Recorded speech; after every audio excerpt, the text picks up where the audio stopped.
Hey guys, and welcome back to the channel.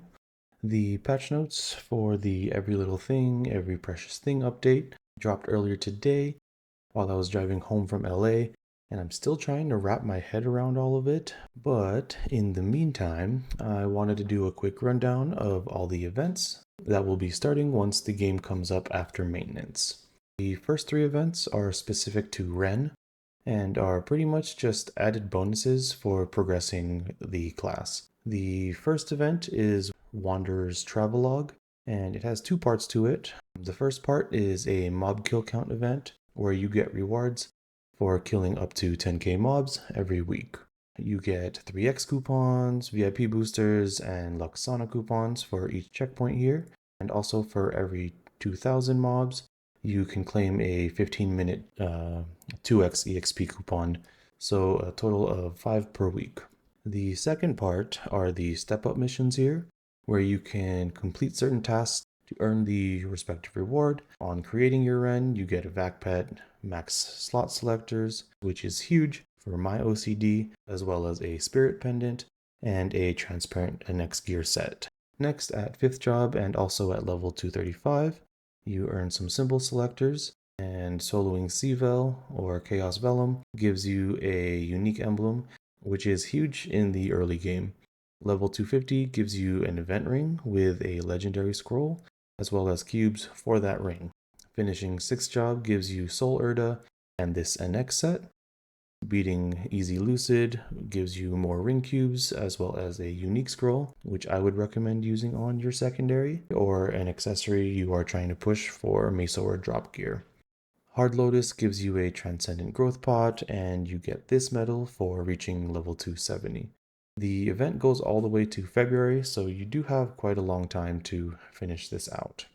The next event is Tracks of the Wanderer, which you start off at level 101, also on your REN. The missions here are pretty similar to the ones in Wanderer's Travelogue, and you get some really nice free cosmetics along the way. On creation, you get the Saya pet, you get this gorgeous unit skin for unlocking 5th job, some chairs and NX rings at level 235, another title and this mount for soloing Vellum, and the Wanderer effect at 250, as well as this really nice kind of cozy character background for getting your 6th job. The last event for REN is just a free Android claim. You just click participate and get this Cyroid. Nice. Now that we've gone over the REN events, we'll move on to the bigger bulk of the events, which are all contained under the umbrella of Twilight Eve. These are all the events kind of underneath Twilight Eve, and we'll go through them one by one. The first event here is called Waking the Power of Time, where we are trying to fill up this collection goal meter every week by filling it with Sands of Time. You can use 10 Sands of Time per week for a total of 110 throughout the event. You can earn these Sands of Time by either killing monsters within your level range. You can also get Sands of Time by soloing bosses. You get the amount of Sands of Time for the highest boss that you can solo that week. For example, you get 4 Sands of Time when you kill Lotus, but if later you beat Hard Will, instead of getting another 5 Sands of Time, you just get the 1 Sand of Time difference, all the way up to the 10 Sands of Time, which is the weekly limit for the endgame bosses here. And you can do these in practice mode if needed. Down here is a cumulative meter, which lasts throughout the event. Basically, every time you use a Sand of Time, this meter goes up as well until the end of event, with the max being 110 sands over the 11 weeks. And at 20 sands, 40, 60, 80, 100, 110, you earn the following rewards. The last part of the left side of the UI is the Evernium shop, which you can earn up to 4,000 per week, as every time you use 1 Sand of Time, you earn 400, with a cap of 10 Sands of Time each week. There's also a Meso shop. I'm not going to go over the shops in this video, but Dookie makes solid videos regarding what's worth in each of the event shops, so you probably want to check those out once they release. The right side of the Waking the Power of Time is a buff that you get once you complete the collection meter, My understanding is that the buffs stack, but don't quote me on that, as the patch notes don't exactly tell us if they do or not. All right, so that's a lot for that one UI. The next part of Twilight Eve is Evernia's Bounty. Evernia's Bounty is our check-in event that also earns us the currency that we use to upgrade our customizable event buff that we're pretty used to seeing. The daily check-in button will say Launch Exploration, and you can click it 5 times per week, which also gives you 3x coupons, as well as 5 ginseng and licorice, which will be used to level that event buff. They didn't show the UI in our patch notes, but the reward table looks similar to Korean Maple Stories, so I'll show the KMS UI here. Another note is during the special weeks, which is days 21 to 25 and 46 to 50, you don't have to choose between either of the rewards listed, as you just get both of them. The buff I was talking about is in the next event, which is called Bloom's Herb Basket. Here you can see we can use the ginseng or the licorice to level up different stats depending on what we're looking for. For ginseng, I typically lean towards EXP and boss damage, and then I will spread the rest of the remaining points between all the other stuff, depending on what my character needs. For licorice, I normally max out Monster Park EXP first, and then slowly level both the Arcane River and Grandest Daily rewards, and then again spread the rest out where I think is best.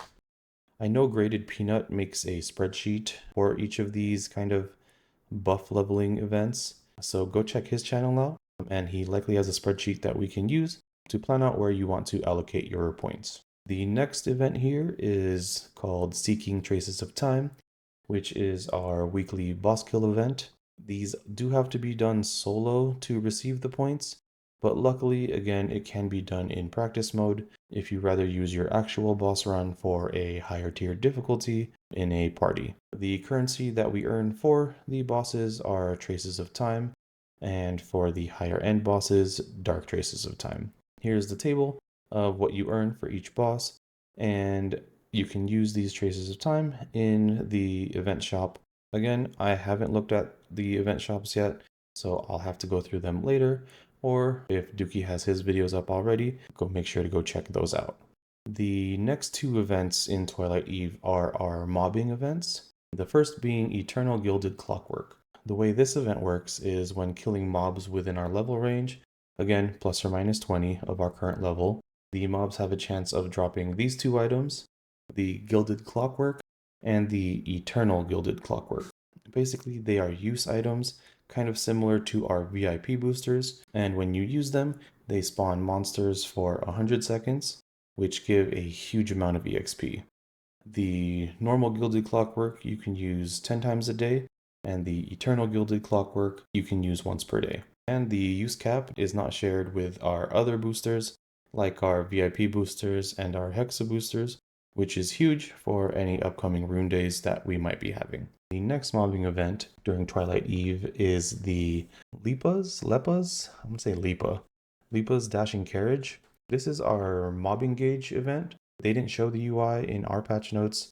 This is what it looked like in KMS, but essentially, while mobbing, every 250 mobs within our level range fills the gauge and triggers a skill called Lipa Dash. And like all of the other kind of mobbing proc events, it does give you an EXP buff and does a full map attack every few seconds. You can proc this gauge 15 times per day, and typically it just auto activates. But if you want to min-max it, if you're kind of sweaty, you can switch to manual activation, so you can activate it during rune timers. And then the last part of Twilight Eve is the AFK EXP event we have called Eve Anticipation, where basically you sit in a map and earn EXP every 5 seconds. It's a lot less compared to like the Sauna EXP, but free EXP is free EXP if you want to leave your computer on. The other events are the Challenger World and the Hyper Burns, but I already went over those in previous videos, so if you want info on those, You can go ahead and check those out. I'll leave a link in the description below to make it easier for you to find them. There's also a new tutorial event to help newer players kind of learn different aspects of the game, and with each task completion, like leveling our nodes, using the Maple Planner, setting presets, etc., you earn a small reward. And I'm not gonna lie, the hoodie set that you get is kind of fire. The last event I wanted to go over is the second half of Winter Countdown, which is just being able to claim the right side of the UI. Unfortunately, if you weren't playing before this patch and did not do the check-ins for the first half, you can't check in to earn the rewards moving forward. I guess the actual last event is that the Luxana is coming back for my pay-to-win players. But yeah, that's it for this video. I definitely thought it would be a quicker rundown of all the events coming after maintenance, but Twilight Eve is pretty chunky. I hope I explained things pretty well, but if you do have any other questions or need clarification, either leave a comment down below, or I'll likely be streaming here and over on Twitch, so feel free to stop by and ask. Otherwise, thanks y'all for watching. Y'all have a blessed day, and I'll see y'all once the game is up. Peace!